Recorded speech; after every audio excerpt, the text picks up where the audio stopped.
Soy un reportero algo especial. Recorro los lugares y los hechos que han sentado las bases de lo que somos hoy en día.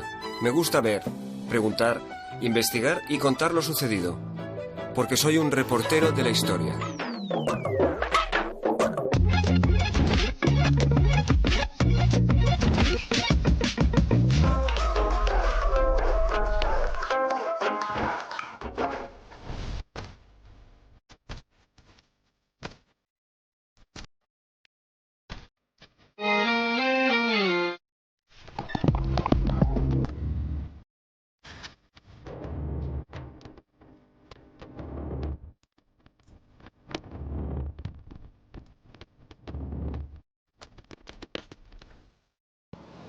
Hoy retrocederemos 2800 años en el tiempo para descubrir la fortaleza ibérica de Els Vilars, un fortín protohistórico muy interesante sin parangón en el resto de Europa y que está en Lérida.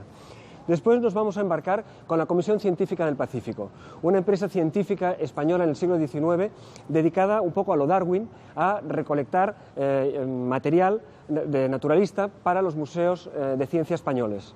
Y finalmente entrevistaremos a Miguel Artola, el historiador Miguel Artola, un hombre que ha recibido el Premio Príncipe de Asturias de Ciencias Sociales y que ha hecho un trabajo muy interesante de la transición del antiguo régimen a la burguesía liberal en España.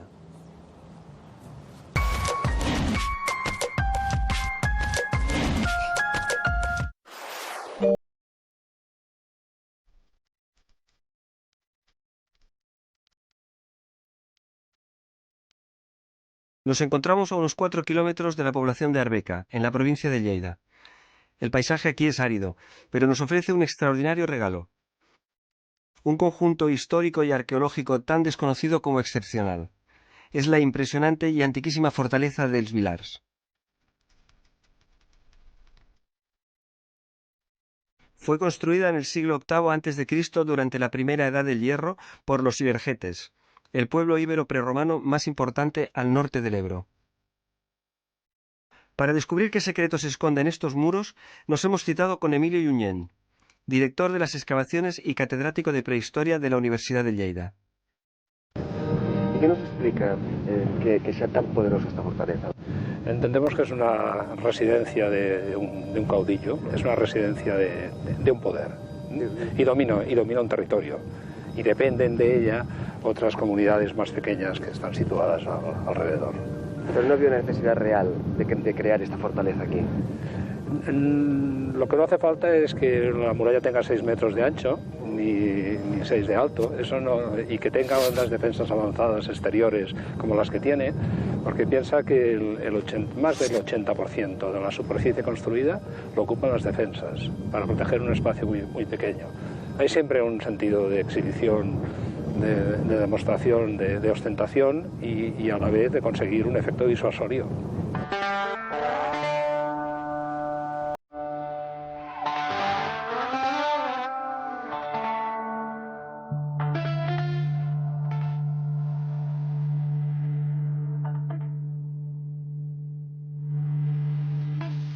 Se hace difícil caminar por aquí. Imaginemos además que por aquí lo que avanzaban eran guerreros y mientras tanto les estaban disparando flechas, tirando piedras con ondas. Esto no son piedras puestas al azar, estos son parte de un sistema defensivo muy complejo, lo que se llama caballos de frisa, y está aquí desde hace 2700 años, cuando se construyó como uno de los cinturones de protección de la fortaleza de Els Vilars, esta fortaleza ibérica. La defensa la constituye la muralla torreada, porque son 14 torres, y por delante de la muralla se extiende la barrera de piedras hincadas. Estamos hablando de un elemento de defensa parecido a lo de las playas de Normandía de los soldados Ryan, ¿no? Exacto, exactamente. Están colocadas además podríamos decir que con muy mala idea, al tres bolillo, de manera que impiden cualquier aproximación por sorpresa de entrada y después moverse con un mínimo de comodidad al pie de la muralla. Sobre todo es escenografía, es arquitectura del poder.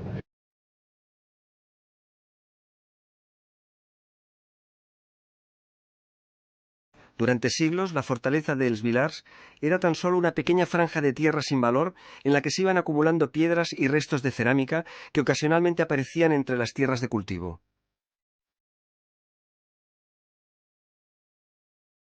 Pero hace 25 años empezaron unas excavaciones arqueológicas que, debido a la falta de recursos, avanzaban muy lentamente. Aún así, gracias al entusiasmo de un pequeño equipo de arqueólogos y estudiantes, se ha conseguido desvelar un yacimiento de proporciones desconocidas hasta la fecha.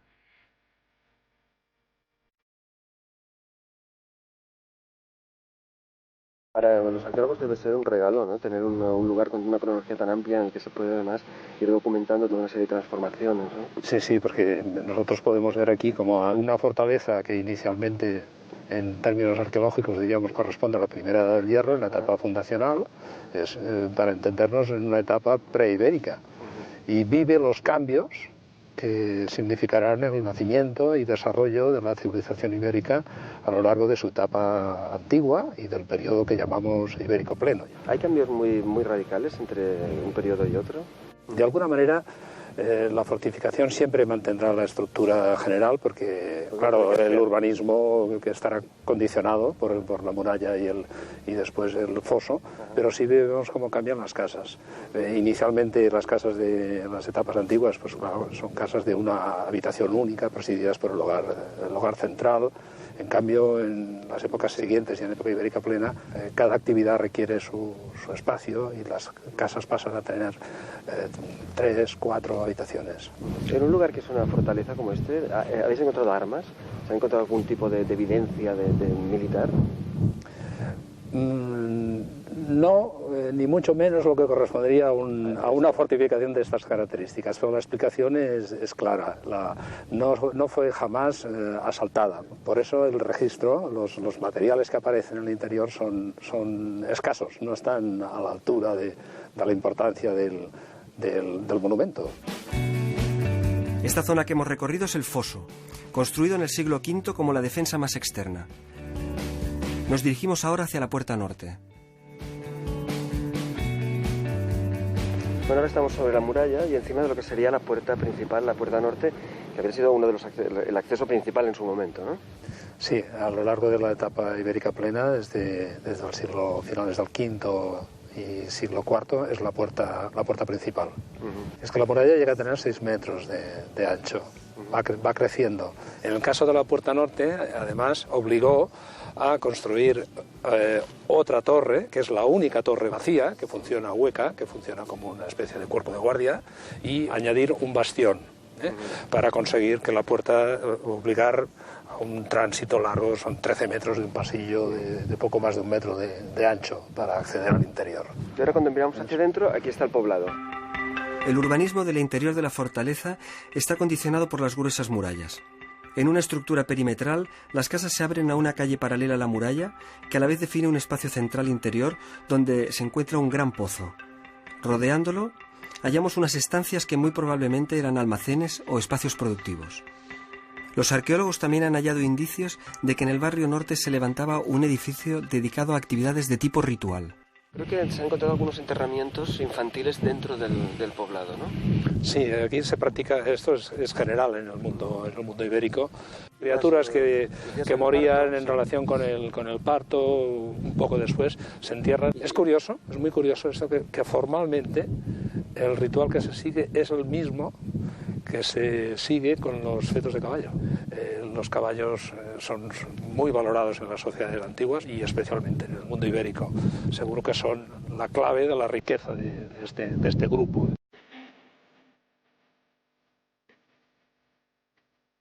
La asociación Amics de Villars organiza actividades artísticas y culturales con el objetivo de implicar a la sociedad en el conocimiento de esta excepcional muestra de patrimonio.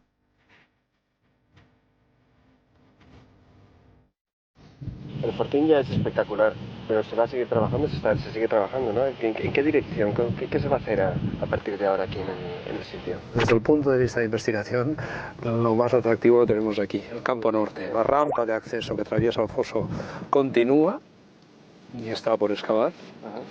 La rampa exigirá una contraguardia que proteja el acceso.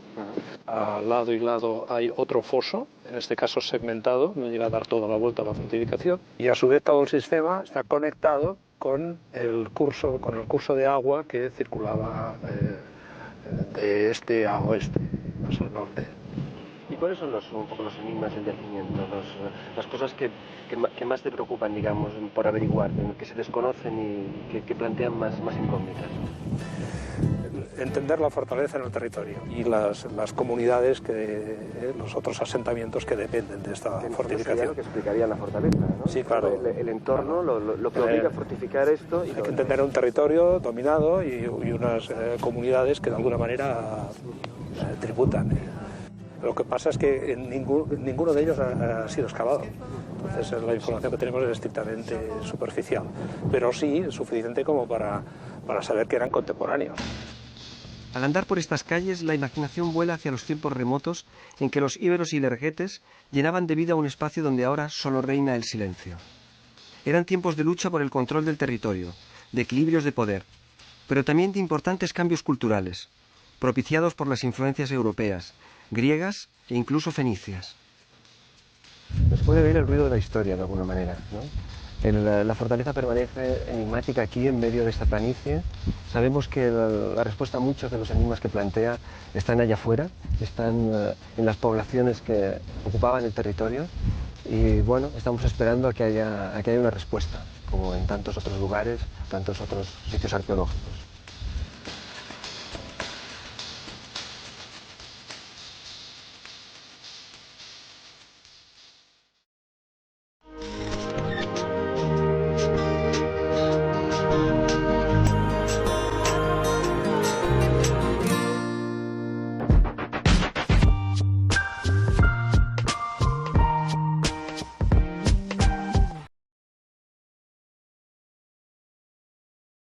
La historia tiene que ser atractiva, dice Miguel Artola.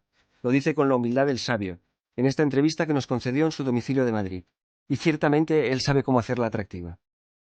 Su aportación a la historiografía española es fundamental, y su vocación como investigador y docente ha sido ejemplar. El doctor Artola, miembro de la Real Academia de la Historia, Premio Príncipe de Asturias, y sin duda la gran autoridad sobre el liberalismo en España, nos habla con pasión del XIX, pero también de estos inicios del XXI y del momento en que vivimos. Usted es un gran defensor de los afrancesados, gente que ha sido mal vista y mal considerada tradicionalmente en este país, ¿no? Los afrancesados evidentemente eran ilustrados, que tenían unas ideas políticas y sociales muy renovadoras. Es decir, su idea es que hay que hacer, por ejemplo, hay que establecer una economía liberal, una economía de mercado. Ellos creen que el mercado es un sistema más eficaz para resolver los problemas de la economía. Es decir, es la idea del acceso a todas las posibilidades de la sociedad en función del mérito, no en función del linaje ni en función de ningún privilegio. Pero ni los reyes ni tampoco los ilustrados, por su parte, piensan que para hacer todo ese proyecto político se necesita una revolución.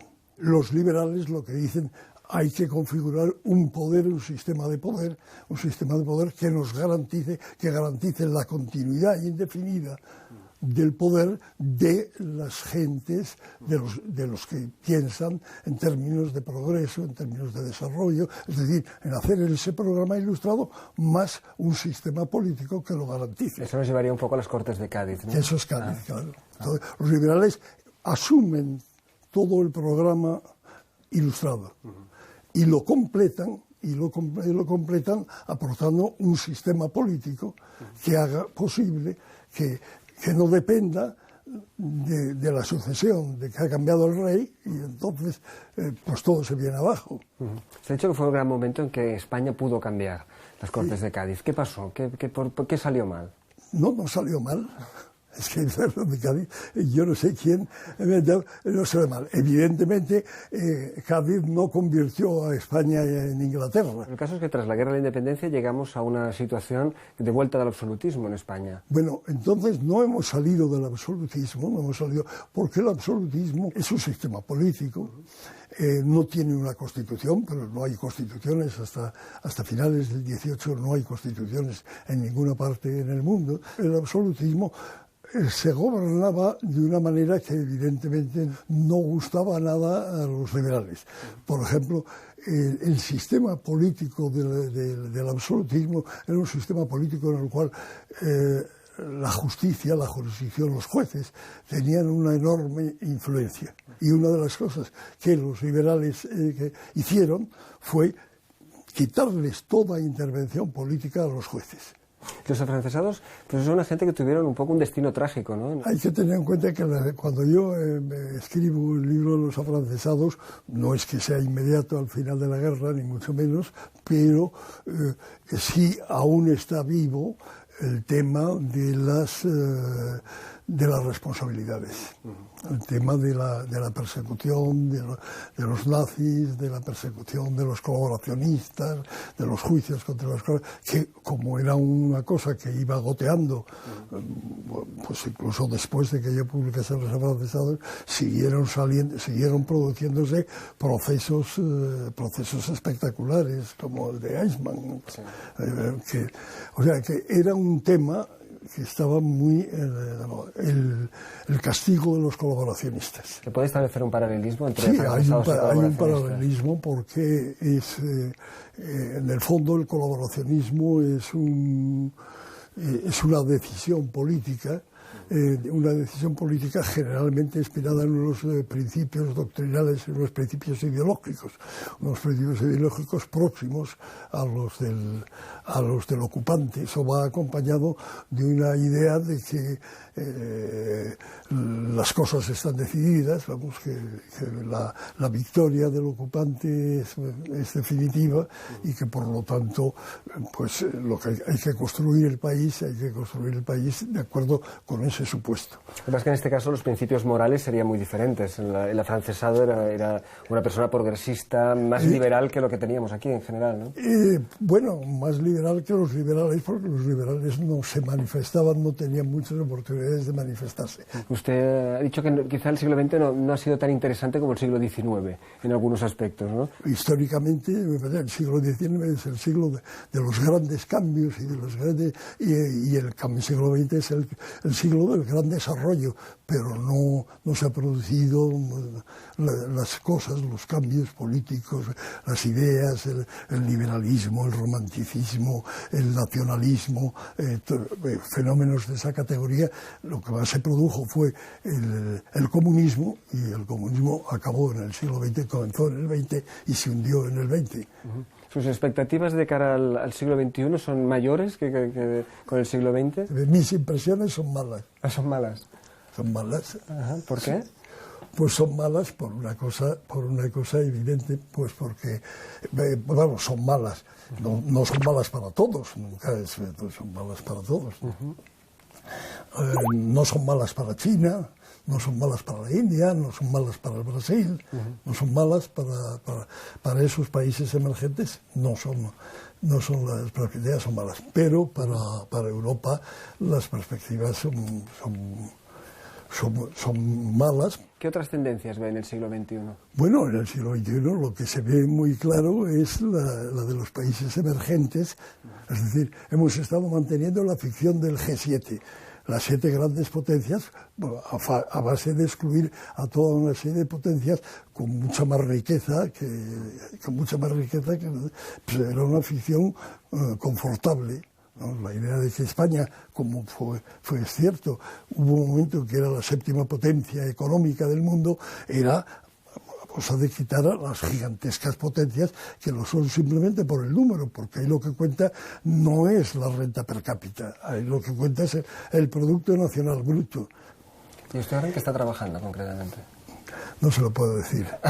Seguro que es algo apasionante, seguro que es algo apasionante. Eso sí, es apasionante, por lo menos para mí es apasionante. Muy bien, pues muchísimas gracias.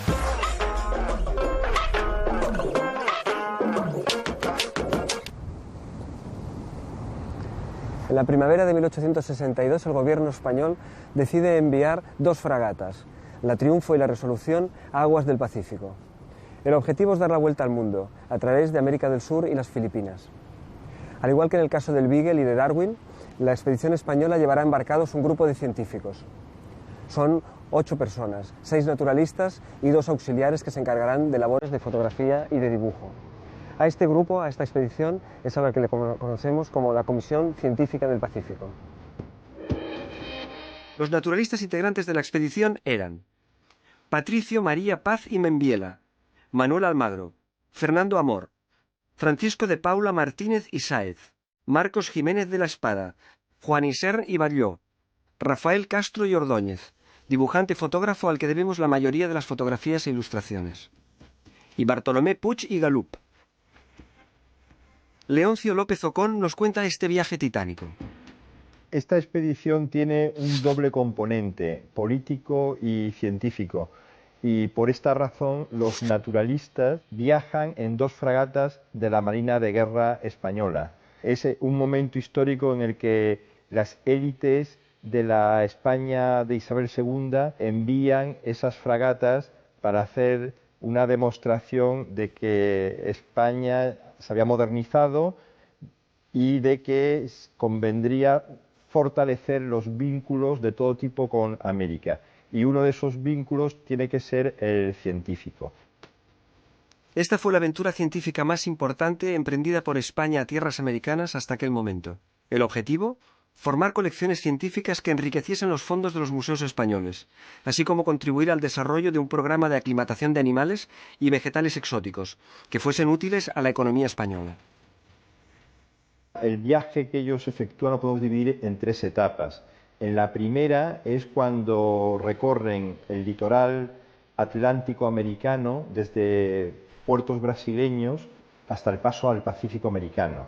De modo que ellos en esta etapa están entusiasmados con los contactos que están estableciendo con colegas latinoamericanos y también están fascinados por las bellezas de la naturaleza tropical y por los alicientes que están recibiendo. En esta primera etapa, uno de los viajeros cruza en una goleta el difícil paso del Estrecho de Magallanes, mientras los otros viajeros tienen que recular para abastecerse de carbón en las Islas Malvinas. La segunda etapa del viaje está caracterizada por las dificultades en las relaciones entre los marinos españoles y los gobernantes latinoamericanos de las repúblicas del Pacífico. Como resultado de este deterioro de las relaciones, los viajeros naturalistas reciben la orden de regresar a Madrid. Obedecen la orden 2 de los naturalistas, pero hay otro grupo de 4 científicos que se oponen a esa orden y negocian con el Ministerio de Fomento regresar atravesando América del Sur por tierra. Es cuando van surgiendo los conflictos y ellos se desperdigan, y unos, como es el caso del botánico Isern y del antropólogo Almagro, se dirigen a las tierras andinas bolivianas a hacer herborizaciones y a hacer estudios arqueológicos y antropológicos. Otros hacen estudios mineralógicos y geológicos, como es el caso de Fernando Amor, que en uno de esos viajes llega a San Francisco, era el momento en el que se habían descubierto las minas de oro californianas, y había contraído una grave enfermedad, una hepatitis en Chile, y en el viaje a San Francisco se debilita y muere en California. El jefe del grupo expedicionario, el marino, no aguanta las tensiones suscitadas por el viaje y decide abandonar a sus compañeros y regresar a Madrid en el verano de 1863. En la tercera etapa, el grupo queda reducido a 4 naturalistas completamente autónomos. Se internan en el corazón del continente americano para realizar estudios sobre la fauna, anotar vocabulario y recoger objetos y otras muestras de la cultura amazónica.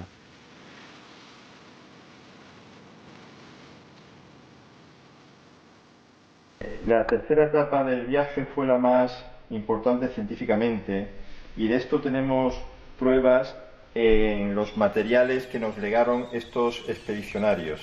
Por ejemplo, se les obligó desde un principio a hacer diarios de su viaje, cuyos cuadernos se adquirieron en Londres, y en ellos Jiménez de la Espada, en su etapa del gran viaje, realizó observaciones notables sobre el sistema volcánico andino, además de quedarse fascinados, como románticos que eran, por estas bocas de fuego. También realizaron estudios sobre volcanes aislados. Este es un dibujo original de Jiménez de la Espada, porque está firmado por él. Fue precisamente Marcos Jiménez de la Espada quien comentaba al visitar por primera vez la fragata en la que navegaban. Sorprendióme su tamaño, su hermosura, su comodidad y el orden y la limpieza que se observa en toda ella. Es un buque magnífico, que convida al viaje más largo y más arriesgado que con ella quiera hacerse. Qué poco sabía en ese momento lo mucho que les esperaba en ese viaje que mencioné.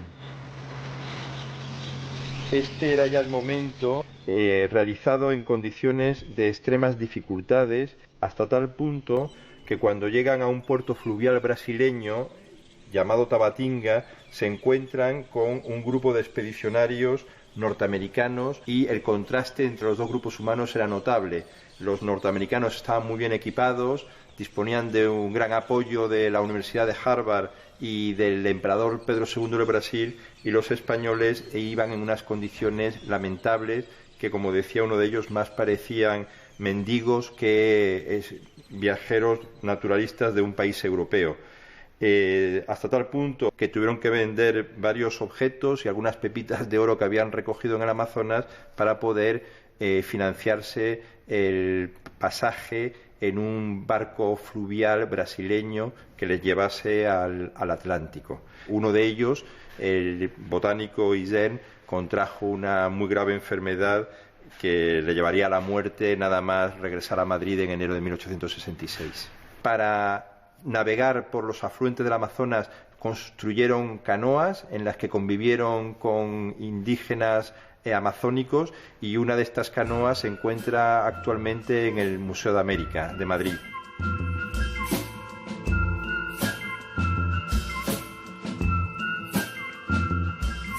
Al regreso de la Comisión Científica del Pacífico, las diferentes colecciones que trajeron de los 3 reinos de la naturaleza se repartieron en diferentes instituciones del país, y aquí en el Museo de América tenemos gran parte de las colecciones que constituyen lo que eran las colecciones etnográficas, arqueológicas y algunas de antropología física. Bueno, aquí por ejemplo a mi lado tenemos una de las piezas muy importantes, sobre todo muy curiosas porque por el tamaño. Es una de las barcas en las que ellos descendieron, el Napo, y es un tronco vaciado, como podéis ver, de grandes dimensiones, y por la técnica pues es una pieza bastante espectacular, ¿no?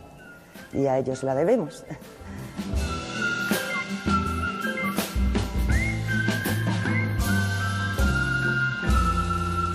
Después del regreso de los expedicionarios, se hizo una gran exposición en el Jardín Botánico, se distribuyeron las colecciones y durante 10 años estas colecciones, algunas de ellas fueron estudiadas. Pero lo importante de la experiencia de estos viajeros naturalistas fue que Marco Jiménez de la Espada, que murió en 1898, desde que regresó de América hasta su muerte, se comprometió con un programa de investigaciones, de estudios sobre el pasado americano, fundamentalmente sobre la importancia que tuvieron las antiguas culturas americanas en la organización del espacio americano, y realizó notables contribuciones al estudio de la civilización inca. Bueno, pues aquí tenemos una de las piezas que trajeron del desierto de Atacama. Es una pieza muy interesante y curiosa. Es una tabla deformadora del cráneo. Se realizaba cuando eran recién nacidos, lógicamente, que el cráneo es moldeable, y durante la infancia hasta ir dando al cráneo la forma deseada. Son piezas curiosas porque es un material que no es muy frecuente, ¿no? Y en ese sentido, pues esta expedición trajo varias tablillas deformadoras que tenemos aquí en los fondos del museo. Respecto a los logros obtenidos por estos expedicionarios, hay una situación contradictoria, en el sentido de que podemos considerar que algunos logros sí los obtuvieron y otros no. Los logros que sí obtuvieron fue el enriquecer los establecimientos científicos españoles, sobre todo los objetos etnográficos son muy llamativos, y el visitante actual del Museo de América o del Museo Antropológico Nacional pues ve ahí objetos muy vistosos. Bueno, pues esta pieza es una de las que recogen en lo que llaman el Gran Viaje. Es una pieza de los indios jíbaro, recogida en la región del oriente ecuatoriano. Está realizado con tela de algodón, que en el caso de los jíbaros curiosamente el tejido lo realizaban los hombres, y confeccionado con canillas o los fémures de los pájaros que cazaban, unidos con semillas y alas de coleóptero, ¿no? Que los internautas y los ciudadanos de hoy en día pueden acceder a esas colecciones científicas. Lo más importante es que gran parte de la colección fotográfica que se organizó en este viaje, cualquier internauta las puede consultar en el sitio web. De los 8 científicos españoles, 4 no regresarán a España. De todas formas, su trabajo se puede considerar un éxito. Son más de 85.000 especímenes los que van a traer a España, los que van a nutrir colecciones y museos de toda la geografía peninsular. Hay que pensar que traen a Europa por primera vez vivos una serie de animales como el cóndor, el guanaco, el cisne de cuello de negro o la liebre patagónica. Hay que pensar que han descubierto 45 especies de insectos nuevas, 2 de primates y 2 de anfibios.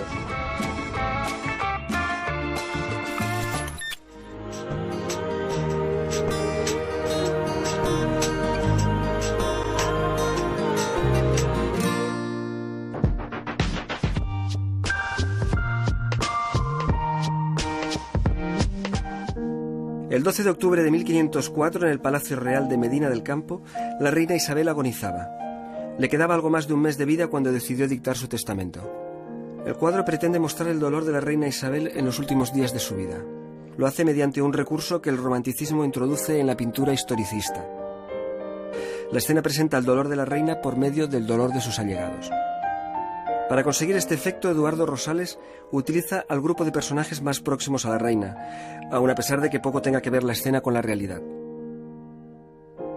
Porque en esta ceremonia de testar no estuvieron en verdad ni el rey Fernando, que aparece abatido a la izquierda del cuadro, ni su hija Juana la Loca, de pie junto a él.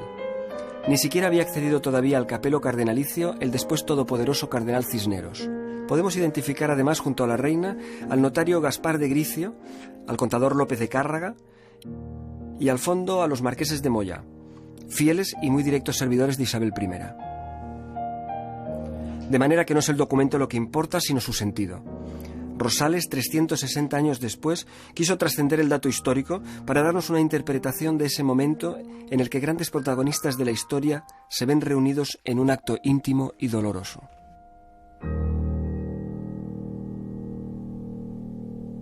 Los íberos, una expedición naturalística y geográfica en las costas americanas del Pacífico. Los afrancesados, los colaboracionistas con Napoleón, por decirlo de alguna manera. Hoy hemos visto 3 temas muy variados de la historia. Y sin embargo hay algo que los identifica a los 3, algo que los relaciona. En el primero tenemos a un grupo de arqueólogos que excavan minuciosamente por esclarecer el pasado de esa fortaleza protohistórica, extraña fortaleza que hay en Els Vilars, en Arbeca. Hemos visto también a este grupo de científicos españoles empeñados también en realizar descubrimientos geográficos y zoológicos en una parte importante de la costa americana. Y tenemos a Miguel Artola, uno de nuestros grandes historiadores, luchando también por interpretar nuestra historia.